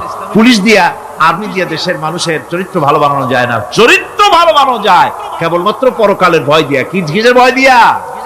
ওই যে মক্কার জীবনে ওই সমস্ত মানুষগুলি যারা চুরি করত, ডাকাতি করত, জিনা করত, বদমাশি করত, যারা শয়তানি করত, যারা মানুষকে খুন করত, এই মানুষগুলি এত ভালো হয়ে গেল, যারা চুরি ছেড়ে দিল, ডাকাতি ছেড়ে দিল, জিনা ব্যভিচার ছেড়ে দিল, এত ভালো হয়ে গেল, পৃথিবীর মধ্যে সেরা মানুষ তারা হয়ে গেলেন। জোরে বলেন সুবহানাল্লাহ। নবীর সাহাবীরা পৃথিবীর শ্রেষ্ঠ সন্তান, নবীর সাহাবীরা পৃথিবীর সেরা মানুষ, তাদের চাইতে সেরা মানুষ নবীদের পরে আর কেউ হতে পারে না। জোরে কোন সুবহানাল্লাহ। নবীর পরে পৃথিবীতে শ্রেষ্ঠ মানুষ কারা? সাহাবায়ে কেরাম রিদওয়ানুল্লাহ তাআলা আলাইহিম আজমাইন। ওনারা তো কুফরের মধ্যে ছিলেন, শিরকের মধ্যে ছিলেন, চুরি, ডাকাতি, জিনা, ব্যভিচার এমন কোন পাপ নাই যা করা হয়নি। তারপরে যখন আল্লাহর নবীর কাছ থেকে তাওহীদ, রিসালাত ও আখিরাতের দাওয়াত পেলেন, কি সোনার মানুষ এক একজন হয়ে গেলেন। সুবহানাল্লাহ। যারা ছিলেন নারীর সতীত্বের জম, তারা হয়ে গেলেন নারীর সতীত্বের পাহারাদার। যারা মানুষের মাল চুরি করত, ডাকাতি করত, তারা রাতভর মানুষের মালের পাহারা দিল, মানুষের রক্তের পাহারা দিল। সুবহানাল্লাহ বিহামদি, রক্ত ও সম্পদের পাহারা দিল। রাসূল বললেন, খাইরুল কুরুনে কারনি, সর্বশ্রেষ্ঠ যুগ তো আমার যুগ। বন্ধুগণ, এরপরে একটা জীবন আসবে ওই কিয়ামতের ময়দানে। এই পরকালের বিশ্বাসটা গুরুত্বপূর্ণ ব্যাপার, আমাদের সব কিছুর হিসাব দেওয়া লাগবে। আল্লাহ পাক বলেন, ইন্নাস সামআ ওয়াল বাসারা ওয়াল ফুআদা কুল্লু উলাইকা আনহু মাসউলা। নিঃসন্দেহে মানুষের শ্রবণ শক্তি, দর্শন শক্তি এবং তার অন্তঃকরণের কল্পনা সম্পর্কে আল্লাহ রাব্বুল আলামিনের কাছে জিজ্ঞাসিত হতে হবে। কান দিয়া কি করেছিলা, চোখ দিয়া কি করেছিলা, মুখ দিয়া কি করেছিলে, হাত দিয়ে কি করেছিলে, সবকিছুর জবাব আল্লাহ রাব্বুল আলামিনের কাছে দিতে হবে। সবটার জবাব দিতে হবে, কোনো কিছু বাদ যাবে না। এমনকি মনের ভিতরে যে কল্পনা আমরা করি, এই কল্পনার হিসাব আল্লাহর দরবারে দিতে হবে। কোরআনে কারীম বলছেন, ওয়া ইন তুবদু মা ফি আনফুসিকুম আও তুখফুহু ইউহাসিবকুম বিহিল্লাহ। মনের ভিতরে তুমি যেটা কল্পনা করো সেটা প্রকাশ করো, অথবা তুমি গোপন রাখো, যাই তুমি করো না কেন, আল্লাহ রাব্বুল আলামিন এর হিসাব তোমার কাছে নেবেন। ফায়াগফিরু লিমান ইয়াশাউ ওয়া ইউআযযিবু মান ইয়াশাউ ওয়াল্লাহু আলা কুল্লি শাইইন কাদির। মহান আল্লাহ পাক বলেন, করার পর তোমার মনের ভিতরে কি কল্পনা করেছিলে ওইটার হিসাব আমি নেব। হিসাব নেওয়ার পর যারে খুশি ক্ষমা করে দেব, যাকে খুশি শাস্তি প্রদান করব। সবকিছুর উপরে আল্লাহ রাব্বুল আলামিন শক্তিমান, সব তিনি করতে পারেন, সমস্ত কুদরত রয়েছে তার। সুতরাং মানুষদেরকে, আল্লাহর বান্দাদেরকে বিশ্বাস করতে হবে যে আমার কোনো কথা বাদ যাবে না, কথাগুলি রেকর্ড হচ্ছে, কথা রেকর্ড হচ্ছে। আমি যে ওয়াজ করতেছি এই কথাগুলি রেকর্ড হচ্ছে নাকি হচ্ছে না? অনেক টেপ রেকর্ডার রেকর্ড হচ্ছে, অডিও ভিডিও হচ্ছে। আজ থেকে 50 বছর পর যদি এই রেকর্ড বাজানো হয়, আমাকে যদি বলা হয় যে আপনি অমুক জায়গায় অমুক কথা বলেছেন, আমি যদি বলি না আমি কথা বলি নাই, তারপরে যদি রেকর্ড বাজানো হয়, তাহলে আমি কথা যে বলি নাই যদি বলি, তাহলে এটা ধরা পড়বে না? সেখানে ধরা পড়বে না? তাহলে এই মানুষের কথা প্লাস্টিকের ফিতায় রেকর্ড করে 50 বছর, 100 বছর, 200 বছর, 500 বছর যদি প্লাস্টিকের ফিতায় এটাকে চলচ্চিত্র করে অথবা টেপ রেকর্ডারে করে যদি ধরে রাখা যায়, এই বুদ্ধিটা কে দিলেন কত দেখি?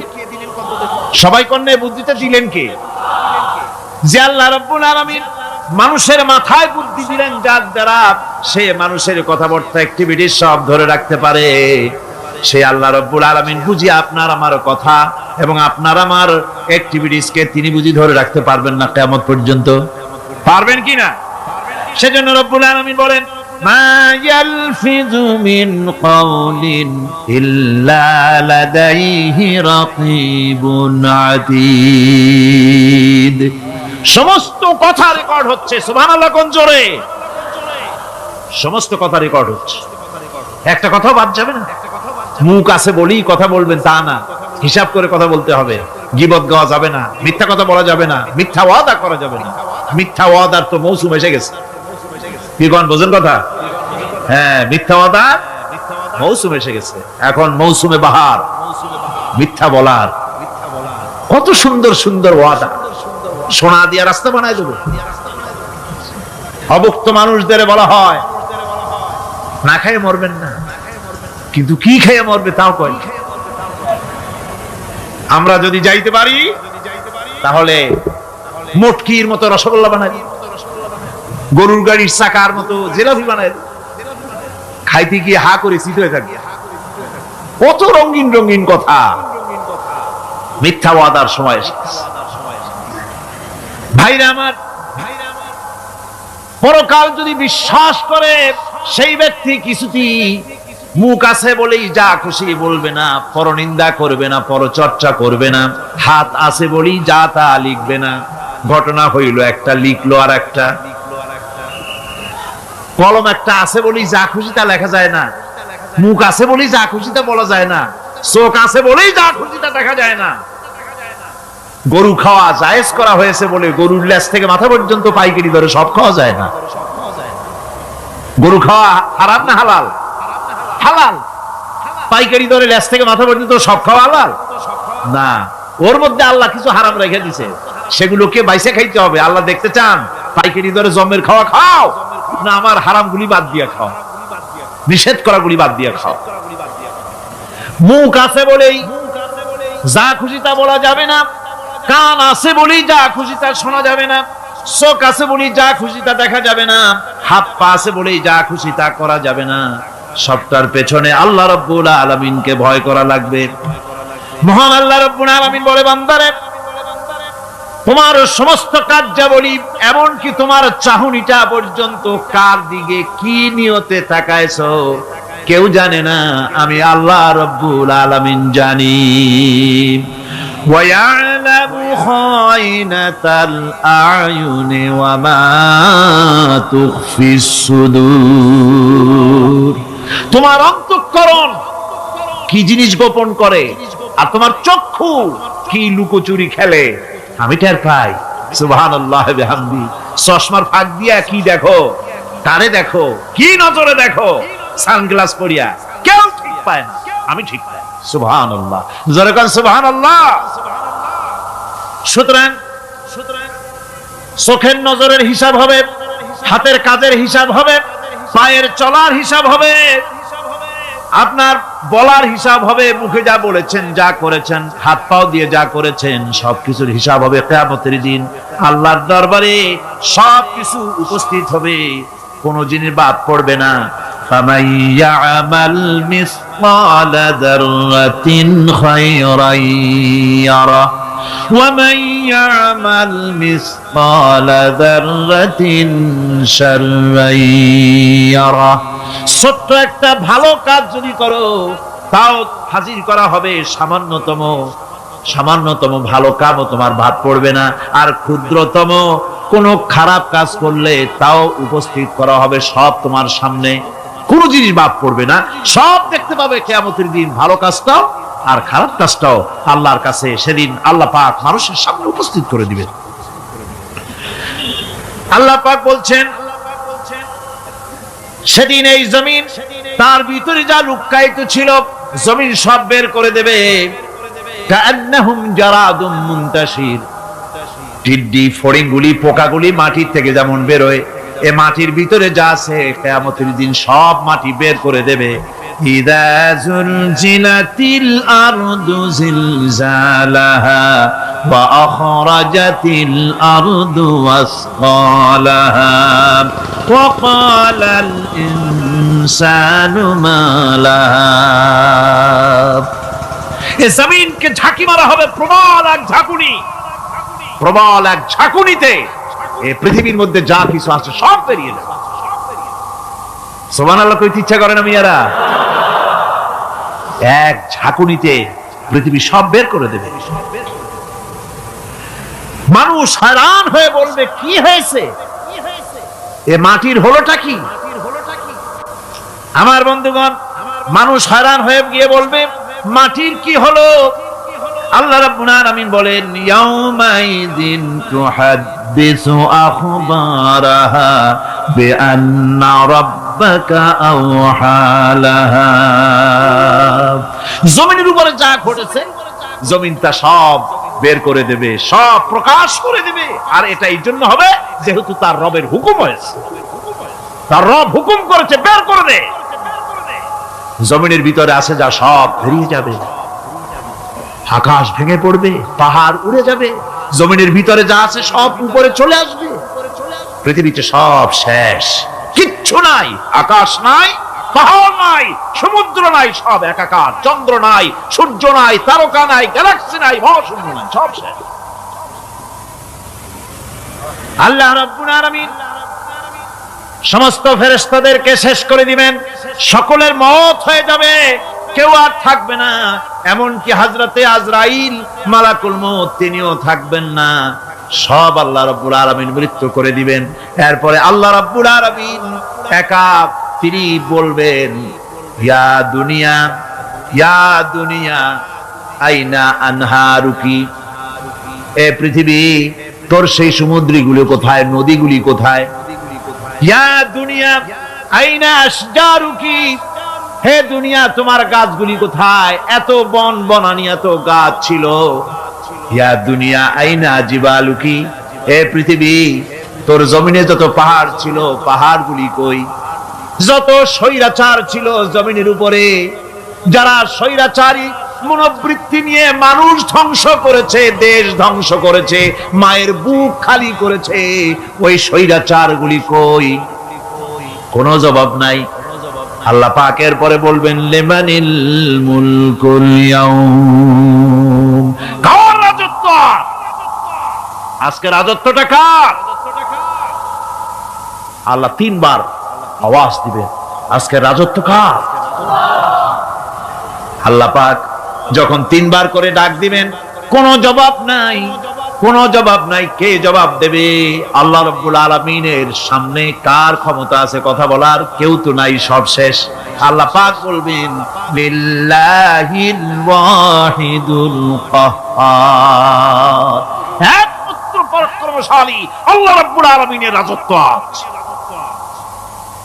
সেই হাসরের মাঠে আমাদের সকলকে উপস্থিত হয়ে যেতে হবে। কেউ আমরা এখান থেকে বাঁচতে পারবো না, সবাইকে উঠতে হবে। অপরাধীরা সেখানে অসহায় হয়ে যাবে, অপরাধীরা অসহায় হয়ে যাবে। আল্লাহ পাক বলেন, فَإِذَا جَاءَتِ الصَّاخَّةُ يَوْمَ يَفِرُّ الْمَرْءُ مِنْ أَخِيهِ وَأُمِّهِ وَأَبِيهِ وَصَاحِبَتِهِ وَبَنِيهِ, অবশেষে যখন কান ফাটানো আওয়াজ আসবে, এই আওয়াজ সেদিন মানুষ নিজের মা বাপ ভাই বোন সব থেকে বিচ্ছিন্ন হয়ে যাবে, সব একের থেকে আরেকজন পালায় যাবে, হারায় যাবে, কেউ কাউকে আর খুঁজে পাবে না।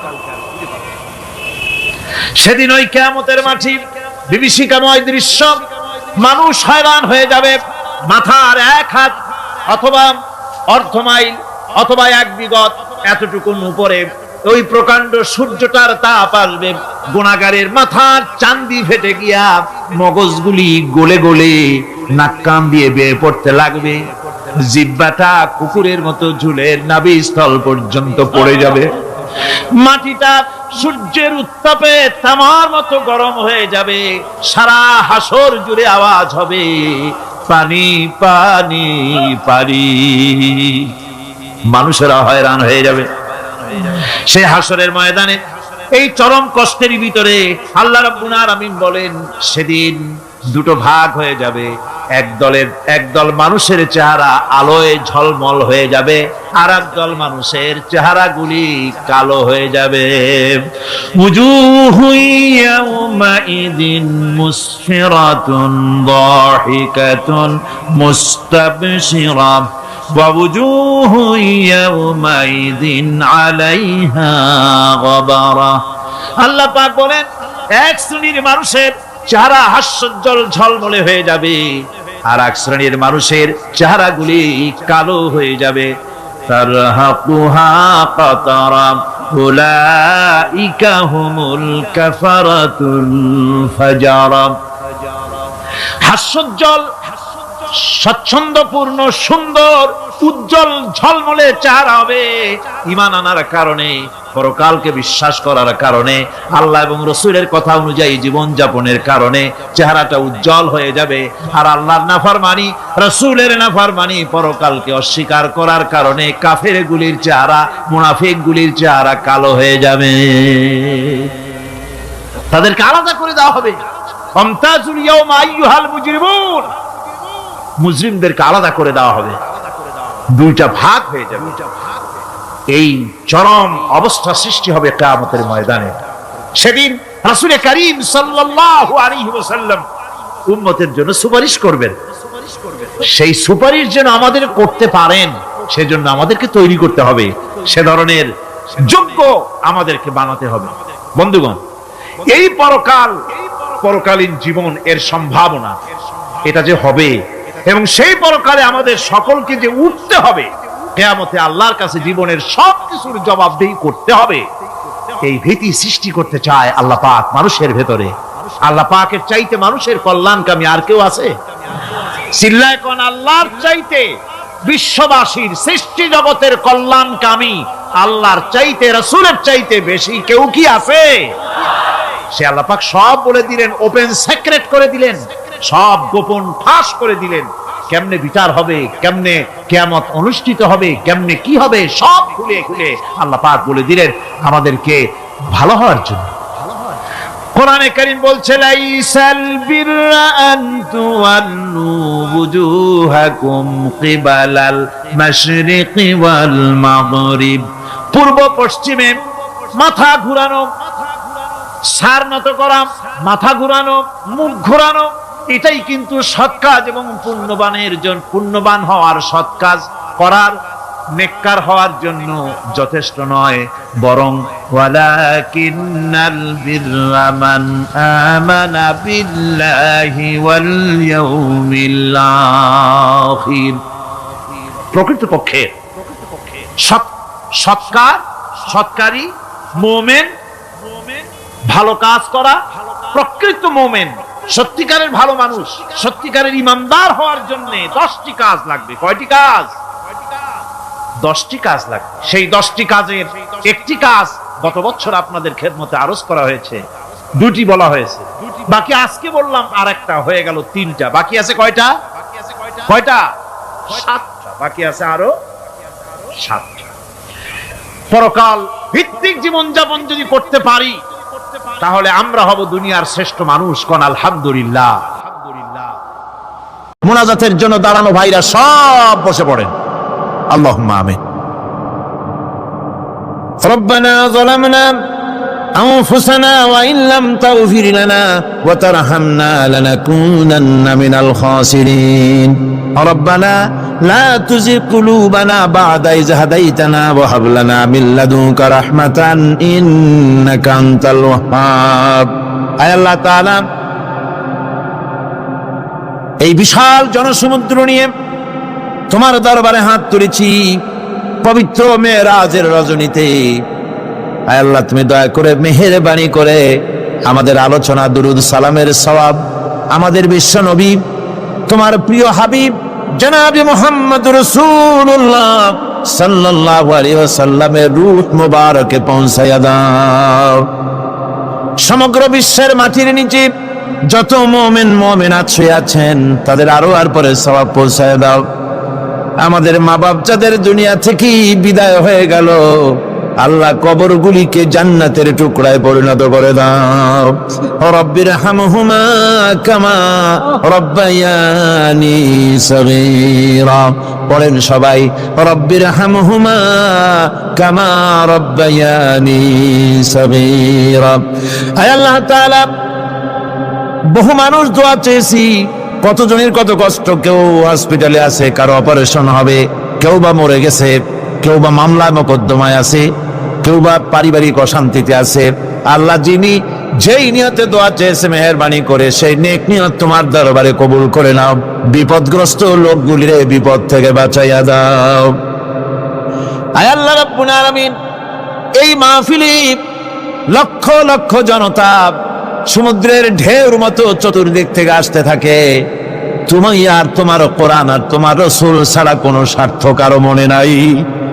কাউরে রিক্সা ভাড়া দেওয়া হয় না, ট্রাক ভাড়া, বাস ভাড়া কাউকে দেওয়া হয় না, এক লোকমা খানাও এখানে পায় না, তাবাররুক বা সিন্নি বিতরণও হয় না। আয় আল্লাহ, নিঃস্বার্থ ভাবে এই লোকগুলি যাতায়াত করে। আল্লাহ, তোমার কোরআনের বরকতে সকলকে তুমি গুনাহ মুক্ত করে দাও। আয় আল্লাহ তাআলা, যাতায়াত আসান করে দিও, যাতায়াতের পথে কারো যেন কোনো বিপদ না হয়ে যায়। আয় আল্লাহ তাআলা, বাড়ি ঘর ফালায় আসে, বাড়ি ঘর তোমার ফেরেশতা দিয়ে তুমি হেফাজত করো। রব্বুল আলামিন, মা বোনেরাও কষ্ট করে আসে, আল্লাহ তুমি দয়া করে এ মাহফিলে যারা শরীক হয় এই মাহফিলে, কোরআনের মাহফিলে শরীক হওয়ার কারণে তোমার কাছে একটা দাবি করি। দাবিটা হলো, মেহেরবানি করে সব মানুষকে তোমার কাবা ঘর দেখাও। যারা উপস্থিত হয়েছে সকলকে তোমার হাবিবের রওজায় গিয়া সালাম দেওয়ার তৌফিক দাও। ربنا تقبل منا إنك أنت السميع العليم وتب علينا إنك أنت التواب الرحيم سبحان ربك رب العزة عما يصفون سلام على المرسلين الحمد لله رب العالمين واجعل آخر كلمتنا عند الموت لا إله إلا الله محمد رسول الله السلام عليكم ورحمة الله